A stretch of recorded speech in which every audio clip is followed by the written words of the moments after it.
Merci à toutes et à tous d'être présents pour notre énième leçon.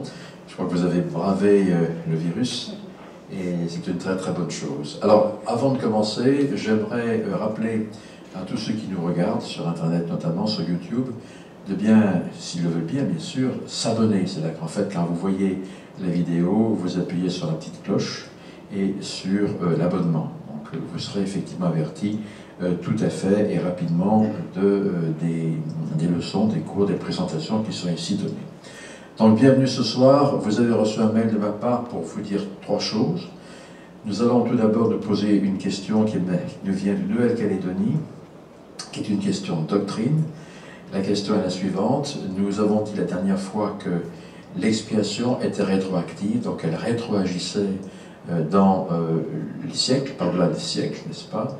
Et que les gens, depuis Adam jusqu'à Jésus-Christ, jusqu'à Jean-Baptiste, avaient pu voir le pardon de leurs péchés parce que l'expiation remontait le cours du temps. Et nous avons vu également que l'expiation remonte également le cours de nos vies et que la personne qui est pardonnée, véritablement pardonnée, est quelqu'un qui est considéré comme, in fine, n'ayant jamais péché. Alors la question qui nous est posée est la suivante.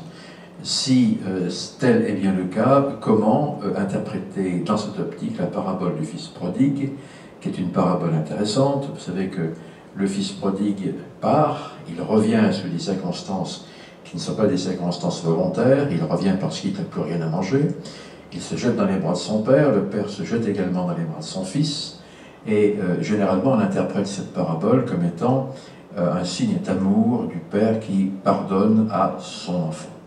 Le Christ nous pardonne également nos péchés. Donc c'est la première image que nous en avons. Et nous oublions généralement la deuxième image, la deuxième leçon qui est derrière cette parabole, à savoir que lorsque le fils qui est, je vais dire, fidèle, qui travaille fidèlement dans les champs de son père, dit « Mais moi je n'ai même pas un agneau pour me réjouir avec mes amis, et lui tu tues le veau gras. » Et le père lui répond « Ne t'inquiète pas mon fils, parce que maintenant, tout ce que j'ai est à toi. » Comprenons par là que le fils prodigue a perdu son héritage. Donc, il est bien certain, encore une fois, que comment peut-on dire que les péchés, que la page blanche revient sous nos yeux après le pardon des péchés, alors que parfois on perd notre héritage?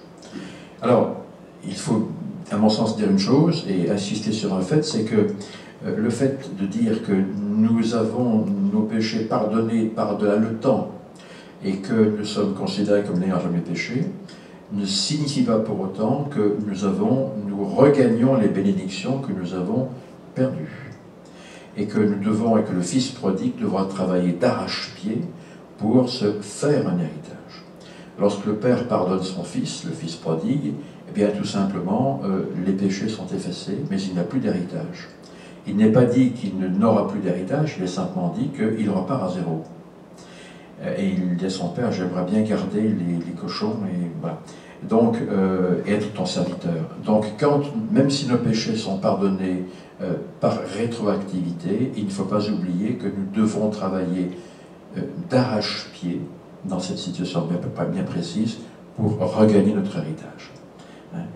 L'évangile n'est pas uniquement une question de pardon, c'est aussi pas uniquement une question de grâce, pardon et grâce, etc., mais c'est aussi une question de travail et d'œuvre. Jacques disait, tu as la foi, montre-moi ta foi, moi je te montrerai ma foi par mes œuvres. Donc encore une fois, le fait d'avoir ces péchés, être pardonnés rétroactivement, et être considéré comme n'ayant jamais péché, ne nous met pas à l'abri, et en tout cas ne nous dédouane pas pour ce qui est de travailler d'autant plus. Et en espérant que le retour se fera dans des conditions relativement rapides. C'est le cas d'individu qui revient, par exemple, dans le giron du Père, à 2 doigts de la mort, par exemple, à la fin de sa vie. Aura-t-il le moment, aura-t-il le temps, aura-t-il l'énergie de travailler 2 fois plus pour regagner son héritage? C'est effectivement la question qui est posée. Donc, ce que nous avons dit sur le pardon rétroactif des péchés ne s'inscrit pas en faux par rapport à la deuxième leçon qu'on tire du retour du fils prodigue, à savoir que le fils a perdu son héritage. Aujourd'hui, nous faisons 2 choses. Nous allons nous intéresser à la suite de ce que nous avions fait la première fois, enfin disons la semaine dernière. Vous savez qu'on a vu le symbolisme dans les Écritures en relation avec le temple. Et nous avons insisté sur une image très très forte. Par exemple, nous avons voulu voir, rappelez-vous, cette image, lorsque, disait l'apôtre Paul, les femmes doivent se voiler la face dans les assemblées.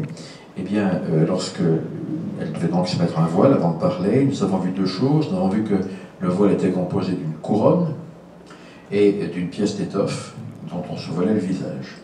On a vu également, c'est un très très court rappel, que la couronne rappelle celle dont la femme, à savoir l'Église, est couronnée et est sainte dans Apocalypse chapitre 12. La femme représente l'Église. Et que le fait que la femme doive se voiler la face à certains moments représente le fait que cette femme se marie. Et en fait, une femme qui porte un voile est une femme qui se marie. La femme qui se marie n'est autre que l'Église, qui est l'épouse du Christ. On avait vu des notions, à savoir les noces de l'agneau, à savoir que le Christ, symboliquement, épouse l'Église, qui est considérée comme une épouse sainte, pure et sans tache. Donc nous sommes l'Église et nous sommes bien évidemment l'épouse en question. Donc simplement, appelons-nous ceci, pour qu'il n'y ait pas d'ambiguïté. On a vu ceci lorsque nous avons parlé de Adam et Ève. Aujourd'hui, nous voyons les symboles antiques en relation avec le temple de Salomon. C'est la première partie. La deuxième partie, j'espère que nous aurons un peu de temps imparti, pour nous interroger sur ce que j'ai appelé des faux sens scripturaires et de sympathiques faux amis, où l'interprétation moderne des Écritures nous conduit parfois dans des chemins de traverse où nous perdons littéralement la signification du texte. Alors, rappelez-vous que dans la Perle Grand Prix, le Christ, parlant par Moïse, indique que toute chose rend témoignage de lui. On se pose la question de savoir qu'est-ce qui rend témoignage du Christ. Est-ce qu'un fruit? Est-ce que le soleil? On a vu la dernière fois que le soleil qui se lève à l'est, généralement il se lève à l'est, était un puissant symbole du Christ, et que l'entrée du temple, qui elle aussi se trouve à l'est, nous renvoyait à une réalité bien particulière, à savoir que nous partons à l'est, nous avons le soleil qui se lève en face de nous, qui est un symbole du Christ, et qui nous ramène vers l'ouest, à savoir qui nous ramène vers le temple, vers Éden, vers le royaume céleste. Aujourd'hui, nous allons examiner un peu plus précisément l'habit du grand prêtre dans le temple de Salomon, pour nous apercevoir que l'habit du grand prêtre qui officie dans le temple du Seigneur représente la mission du Sauveur. Et que l'esthétique que l'on peut voir, notamment dans Lévitique, dans Exode, n'est pas une esthétique, je vais dire, pure et dure. C'est pas pour faire joli que le grand prêtre est orné de vêtements particuliers. Chaque atour de ce vêtement, chaque particularité de ce vêtement a un sens particulier et spécial. Alors, vous me direz, mais qu'est-ce qu'une péniche dans une écluse a à faire avec notre entretien de ce soir? Je vous ai mis sur la voie en indiquant qu'il y a des rites de passage en haut lieu. Lorsque vous êtes en péniche et que vous êtes sur le canal du Midi, par exemple, ou ailleurs, et que la situation de votre péniche donc la péniche occupe un endroit stratégique, vous allez donc devoir progresser dans ce canal, mais le canal montre, c'est-à-dire le débit d'eau et l'altimétrie de l'eau du lieu où vous allez est plus grande, plus importante, plus haute que celle d'où vous venez. Donc la meilleure façon et la seule façon en fait de franchir des situations locales, et bien géographiques, est tout simplement de passer par une écluse. Votre péniche va donc s'inscrire dans une écluse, s'y insérer, on va fermer les portes de l'écluse, le niveau d'eau supérieur va remplir effectivement cette écluse, votre péniche va monter, votre bateau va monter, et vous pourrez donc continuer sur un plan supérieur. Le temple, ancien et moderne, est cette écluse. Lorsque nous allons au temple, lorsque le grand prêtre officiait dans le temple de Salomon, eh bien, il se passait des moments, des ordonnances, un rituel, au terme duquel nous changions d'état, le grand prêtre changeait d'état, Israël changeait d'état, où nous changeons aujourd'hui d'état, le temple étant bien évidemment ce lieu où nous nous transformons. Donc ne me reprochez pas, ne m'en veuillez pas trop d'avoir mis ici en illustration une image un peu triviale. Voilà, pour illustrer ce qu'on appelle des rites de passage. Qu'est-ce qu'un rite de passage? En Afrique, par exemple, lorsqu'un un jeune garçon atteint la douzaine d'années, eh bien, il doit faire ses preuves et il doit prouver qu'il est un homme. Donc il doit partir dans la nature, éventuellement tuer un animal féroce et revenir avec la carcasse au village pour montrer qu'il a passé ce rite. Chez les Juifs notamment, lorsqu'un enfant, en Antiquité du moins, était relativement jeune, il avait un vêtement tout à fait lâche, une blouse, et lorsqu'il devenait plus âgé, on nouait cette blouse avec une ceinture. C'était un rite de passage. Lorsque, par exemple, un enfant fêtait sa bar mitzvah, 12 ans, il va dans le temple, il devient un homme, il appartient à la communauté, il peut lire la Torah. C'est effectivement un rite de passage, c'est-à-dire un instant de rituel où on va changer de nature, où on va changer d'état. Voilà. Alors, tout d'abord, on se pose la question de savoir ce qu'étaient les l'éphod. Dans Lévitique et Exode, Dieu instruit Moïse en lui demandant de faire pour Aaron et ses fils, notamment pour Aaron, un éphod. Qu'est-ce que l'éphod? Eh bien, on a ici une image qui peut être intéressante. On voit le grand prêtre avec d'une part le pectoral. Vous vous rappellerez que ce pectoral contient en pierre enchâssée les 12 pierres qui représentent les 12 tribus d'Israël. On a vu également dans une présentation précédente que selon certains midrashim, certains commentaires de la Torah, ces pierres avaient une valeur bien évidemment artistique, mais également algébrique, mathématique et également orthographique. Et que parfois, ces pierres brillaient, nous dit la tradition, les unes après les autres pour répondre à la question qui était posée au grand prêtre. Et quand chaque pierre s'illuminait, eh bien, on avait soit une valeur algébrique, disons mathématique, et soit une valeur orthographique, soit des lettres, soit des chiffres. Et on pouvait ainsi voir la volonté de Dieu. Alors, vous remarquerez que ce grand prêtre-là, ça peut être Aaron, porte un éphod, enfin pas un éphod, un pectoral où il y a l'ensemble des pierres. La tradition voulait que sous ce pectoral se trouve une poche de tissu où on mettait l'urim et thummim. D'accord? Mais vous verrez que ce pectoral, ou plus exactement ce survêtement, était particulier puisqu'il descendait pratiquement jusqu'à mi-corps, jusqu'au genou, en une forme de tablier. Donc l'éphod, selon certains commentateurs, n'est pas la partie supérieure du vêtement du grand prêtre, mais également et surtout la partie inférieure, et donc un tablier. Alors, cette histoire de tablier nous est contée par une vieille histoire. J'ai aussi ici un bas-relief, Adam et Ève, des feuilles de figuier. Vous connaissez l'histoire, bien évidemment. Cette histoire de tablier est quelque chose d'ancien. Ça me rappelle certaines choses. Et cette histoire de tablier a été ancrée dans les mentalités, notamment en Égypte, où on voit ici le pharaon, le roi, se présenter devant une déesse quelconque, dont le nom m'a échappé. Et vous voyez que ce pharaon porte à la taille un tablier qui est pratiquement triangulaire. Vous verrez ce morceau de tissu, plus exactement cet appareil, on va dire comme ceci, de vestimentaire, à de nombreuses reprises, lorsque vous verrez un pharaon, même un mortel, se présenter devant un dieu. Quand on se présente devant un dieu ou une déesse, on porte un tablier en Égypte. D'accord ? Ce tablier a été voyagé à travers les âges. Ici, vous avez un tablier porté à la taille par les Rosicruciens. Les Rosicruciens que l'on dit être les ancêtres des francs-maçons. Alors, mon but n'est pas de m'étendre sur la franc-maçonnerie ou le rosicrucisme ce soir, mais tout simplement rappeler que cette pièce vestimentaire n'est pas quelque chose de très récent. Cette pièce vestimentaire va donc voyager dans le temps, et notamment, on la retrouvera ici, portée dans certaines cérémonies maçonniques, et notamment à l'élévation au haut grade. Vous voyez l'abbé vêtu en blanc, et nous avons donc un tablier qui est attaché à sa taille. Ce tablier voyage également dans le monde du clergé catholique. Les cardinaux et hauts dignitaires de l'Église catholique portent ce qu'on appelle un grémail, un grémial plus exactement. Oui. Parfois on dit grémial, il y a un E à la fin. À gauche, vous avez cette espèce de tissu qui est exposé, un morceau de tissu carré, que l'on portait, que les dignitaires catholiques portaient autour de la taille.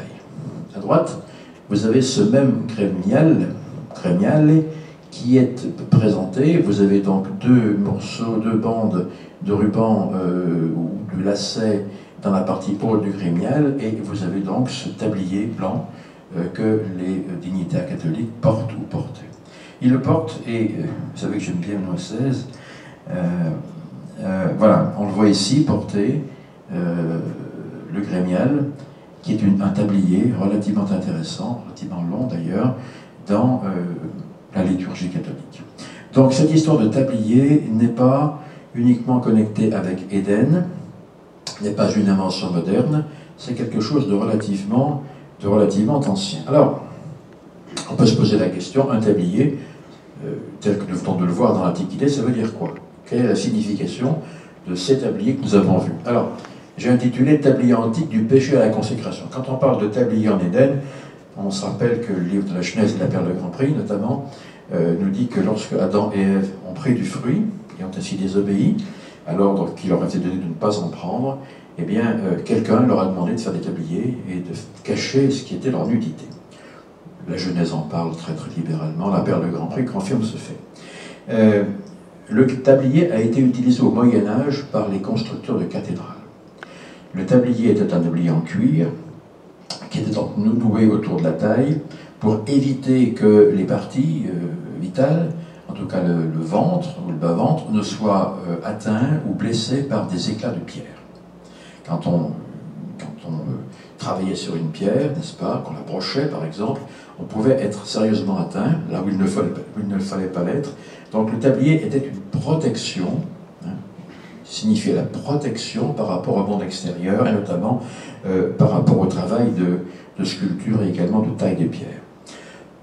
Quand on couvre, je vais dire, les endroits stratégiques du corps, c'est effectivement un symbole de maîtrise de soi. Le tablier étant noué au niveau des organes génitaux, il est bien certain qu'il représente le fait que la personne respecte ce pouvoir de procréation, qui est un pouvoir sacré, et donc, notamment, on a ici tout un sous-entendu de maîtrise de soi. Et puis également, vous vous rappelez que lorsque Adam et Ève sont chassés du jardin, on leur demande de multiplier, de remplir la terre. Alors, en quoi est-ce que je vais dire, le tablier de feuilles qu'ils portaient, ou que les portaient notamment les Égyptiens et eux, avait à faire avec le fait de remplir la terre? Eh bien, quand on met son tablier, quand les gens mettaient son tablier pour construire une cathédrale, par exemple, ils se protégeaient, et c'était le signe qu'ils passaient à une œuvre intense. À une œuvre intense, c'est-à-dire en fait à l'œuvre que le Seigneur leur avait attribuée, leur avait ordonné d'accomplir. Et il est bien certain qu'encore une fois, le principal travail d'Adam et Ève a été non pas uniquement de faire des sacrifices, d'offrir au fait un sacrifice, mais de faire un travail sacré, à savoir, je n'ai pas très bien l'expression, faire un travail sacré, d'accomplir un travail sacré, à savoir élever une postérité. Donc encore une fois, ce tablier a une connotation avec cette notion de travail sacré, à savoir remplir la terre et l'assujettir. Alors le tablier, c'est également le symbole du figuier, puisque initialement, le tablier qui avait été fait très rapidement, dans des circonstances relativement défavorables par Adam et Ève, était fait en feuilles de figue. Je dis en grande feuille de figue, pourquoi? Parce que les feuilles de figuier sont tout à fait grandes. Alors, pourquoi des figues? Pourquoi des feuilles de figuier? Alors, peut-être que le figuier était l'arbre le plus proche d'Adam et Ève pour tendre la main et puis vite confectionner un vêtement de protection, au moins esthétique. En réalité, le figuier ou la figue ont un sens extrêmement lourd en matière symbolique. Quand on examine des figues, comme celle de mon jardin par exemple, on s'aperçoit que les figues sont porteuses de milliers de petites graines, de petites semences, et chacune de ces semences, dans une seule figue, va produire des milliers d'arbres, à titre théorique du moins. Donc la figue est le fruit par excellence, la figue et la grenade également, sont deux fruits qui sont, la grenade est utilisée dans le symbolisme du temple, rappelez-vous. Hein. Donc la figue notamment est le symbole d'une reproduction, ou plus exactement d'un accroissement, qui est un accroissement éternel. Donc c'est pas un hasard si les premiers tabliers, nous dit la Genèse, étaient faits avec des feuilles de figue, des feuilles de figuier. Rappelez-vous également que le figuier symbolise la maison d'Israël. Ça, nous le savons parce que, quelque part dans les évangiles, un jour, le Christ se présente devant un figuier, il a faim, et malheureusement, si les feuilles sont très très belles, des feuilles magnifiques, il n'y a pas de figue. Et vous vous rappelez que le Christ véritablement entre dans une colère sourde en disant « je te maudis », etc. Le Christ va maudire le figuier. Non pas parce que le Christ, je vais dire, perdait ses nerfs, comme on dit aujourd'hui, et a été l'objet d'une colère particulièrement immodérée, pas du tout, mais c'était le symbole que le Christ reprochait à la maison d'Israël de n'avoir que l'apparence de la luxuriance du figuier sans avoir les fruits. Rappelez-vous, scribes et pharisiens hypocrites, vous ressemblez à des sépulcres blanchis, etc. Donc, le tablier de feuilles de figuier rappelle effectivement ce travail sacré, à savoir de propagation de l'espèce d'une façon extrêmement importante. À droite, je vous ai rappelé, je vous ai mis une photographie qui vise un miroir, double miroir plus exactement, que l'on trouve dans les salles de scellement du temple, un accroissement éternel, scellement du mariage au temple, etc. Et lorsque les miroirs se trouvent mis en opposé l'un à l'autre, vous avez une vision d'éternité, à savoir de réciprocité infinie d'ailleurs, des glaces à miroir. Donc, voilà un petit peu ce qu'on peut dire à propos du tablier à travers les âges. C'est une pièce de vestimentaire qui est extrêmement importante. Hein. Une pièce, on va le revoir, hein, symbole de travail, symbole de protection, symbole de maîtrise de soi, symbole de propagation de l'espèce dans les limites imparties par le Seigneur, et également symbole de prospérité de la maison d'Israël. Le grand prêtre, dans le temple de Jérusalem, portait également une ceinture. Alors ce n'est pas une ceinture comme on voit, une ceinture blanche comme on voit sur la droite, mais il avait une ceinture qui était nouée autour de la taille, et on s'est posé la question de savoir, enfin les commentateurs, notamment protestants, se sont posé la question de savoir ce que signifiait la ceinture. Encore une fois, notre ami le pape, pas un pape honoraire maintenant, puisqu'il n'est plus en activité, une ceinture blanche en l'espèce qui est nouée du côté gauche. On voit ici Benoît qui est ici. Une ceinture que l'on voit d'ailleurs, ceinture de cardinal, okay. Ceinture qui lie un vêtement. Alors, est-ce que la ceinture a un symbolisme particulier dans le temple de Salomon? Est-ce que le grand prêtre qui noue ses vêtements avec une ceinture spéciale convoit une signification particulière? Alors tout d'abord, qui dit ceinture dit, rappelez-vous la parole de l'Évangile, se ceindre les reins. Dans la révélation moderne, mais également dans les évangiles, les 4 évangiles, à de nombreuses reprises, le Christ nous demande de nous ceindre les reins. Qu'est-ce que cela veut dire? Lorsqu'on va travailler dans un champ qui représente l'œuvre du Seigneur, nous relevons notre manteau, parce qu'on va le salir et il va nous gêner pour travailler. On le relève jusqu'à la taille et on va l'entourer d'une ceinture, donc on va le raccourcir, on va se ceindre les reins pour pouvoir travailler dans l'œuvre qui nous est donnée. Donc la ceinture est bien évidemment un symbole de travail. Quand j'entends travail, il faut entendre plutôt œuvre dans l'Évangile. Donc le fait de mettre sa ceinture, hein, comme faisait le grand prêtre ici, voulait dire qu'il était prêt. Le grand prêtre était prêt à travailler dans les ordonnances qui lui avaient été confiées par notamment Moïse. Donc, premier sens de la ceinture, se ceindre les reins, se mettre à l'œuvre. Deuxièmement, la ceinture est également, comme le tablier, porte une symbolique intéressante, à savoir la restriction des appétits et des passions débridées. Le fait de se ceindre les reins, le fait de se restreindre, et pas uniquement sur le plan de l'obésité, hein, d'accord, signifie tout simplement se restreindre sexuellement et exercer ce pouvoir de création dans les limites imparties par le Seigneur. Et puis surtout, la ceinture est un symbole du mariage de l'Église et du Sauveur. De nombreux commentateurs protestants précisent que le fait de nouer une ceinture, faire un nœud, représente le nœud du mariage. Bon, quand je mets ma ceinture chaque matin, ou que je noue la ceinture de ma robe de chambre, je n'ai pas l'impression d'aller me marier. Et pourtant, symboliquement, la ceinture nouée, le nœud de la ceinture, qui est un nœud très très fort, hein, un nœud qu'on ne peut pas enlever facilement, signifie ou fait référence au mariage éternel. Alors rappelez-vous au mariage éternel d'une façon directe, mais également au mariage entre qui et qui? Au mariage entre le Christ, qui est notre idéal, et l'Église, qui est son épouse symbolique. Donc, quand on noue une ceinture, c'est qu'on fait référence au mariage entre le Christ et l'Église, c'est-à-dire au fait que l'Église, que nous sommes l'Église, hein, rappelez-vous, l'Église appartient au Christ, le Christ devient notre maître, nous nous lions, nous nous ceinturons à lui, nous faisons un nœud pour signifier que le Christ devient notre premier amour. On le verra avec la parabole des vierges folles et des vierges sages, le Christ devient notre premier amour, nous représentons l'Église qui elle-même est symbolique de l'Église. Nouer une ceinture, alors l'homme ou la femme du Christ est prêt à servir de la façon appropriée. Si je me, en guillemets, marie ou m'assimile au Christ, c'est que je suis prêt à prendre sur moi sa mission, mais également à suivre son chemin, et éventuellement à passer par des épreuves, des expériences, un avancement spirituel que lui a connu. Bien sûr, ce sera d'une façon relativement plus humaine, plus limitée, mais rappelons-nous que le fait de nouer une ceinture n'est pas innocent. Alors, robes et manteaux, le grand prêtre portait plusieurs étoffes sur ses épaules. Et je ne compte pas l'éphod, le pectoral, son tablier, etc.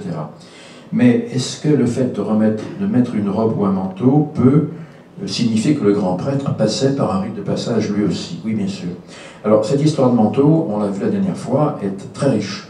On a vu notamment que Jacob avait remis à son fils Joseph, on le voit sur le cliché de gauche, un manteau de toutes les couleurs qui représentait peut-être les 12 tribus d'Israël. On n'en sait rien puisqu'on ne sait pas le nombre de couleurs de la ceinture. Mais c'est une possibilité. À droite, nous avons Élie qui est enlevé, c'est une représentation artistique, qui est enlevé aux cieux et qui laisse son manteau voler et tomber à terre, et c'est Élisée, celui qu'on voit ici en bas et à droite, qui va récupérer le manteau, et qui, de par son manteau, le manteau de l'autorité, va avoir le pouvoir de son maître.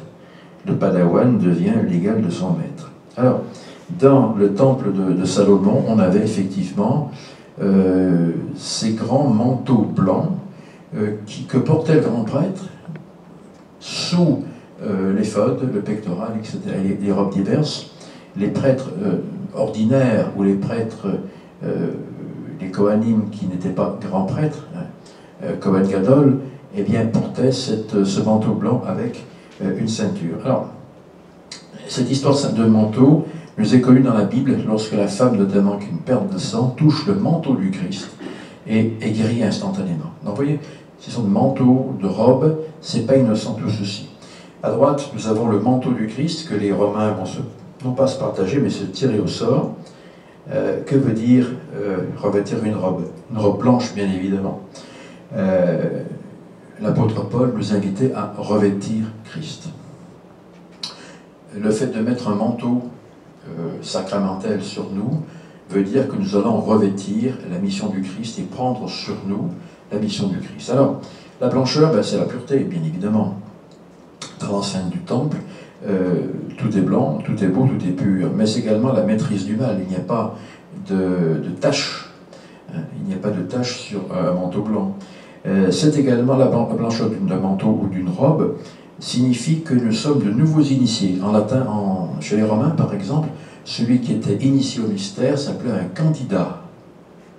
C'est pas quelque chose, c'est pas un candidatus ou candidata. Donc avant les religions, avant de pouvoir entreprendre un rituel dans lequel une religion a mystère, comme par exemple rite d'Isis notamment à Naples, eh bien le candidat ou la candidate, généralement c'est des hommes, se présentait en robe blanche. Candidatus veut dire blanc en latin. Donc la blancheur représente l'état du non-initié qui veut être initié. Donc se présenter en robe blanche quelque part veut dire je veux apprendre et je veux, comme la péniche tout à l'heure, passer d'un état inférieur à un état supérieur. Je ne sais pas, je ne connais rien, je n'ai pas encore reçu d'enseignement, mais je veux avoir cet enseignement. La blancheur, c'est l'égalité de la gloire céleste. Dans la section 76, on a quelques mots qui sont intéressants. On nous dit que la gloire céleste est une. Par contre, si vous poursuivez la lecture de la section 76 et que vous arrivez au passage où l'on parle de la gloire céleste, on dit que la gloire céleste est celle des étoiles, donc c'est un type unique de gloire, mais également qu'une étoile, cette gloire, comporte de différentes facettes, puisque une étoile diffère en gloire d'une autre étoile. Donc la blancheur d'une robe, d'un manteau, tout ce que vous voulez, signifie l'égalité de la gloire céleste. La blancheur, c'est aussi la couleur de la gloire de Dieu. Bien souvent, on parle de blancheur qui dépasse toute blancheur.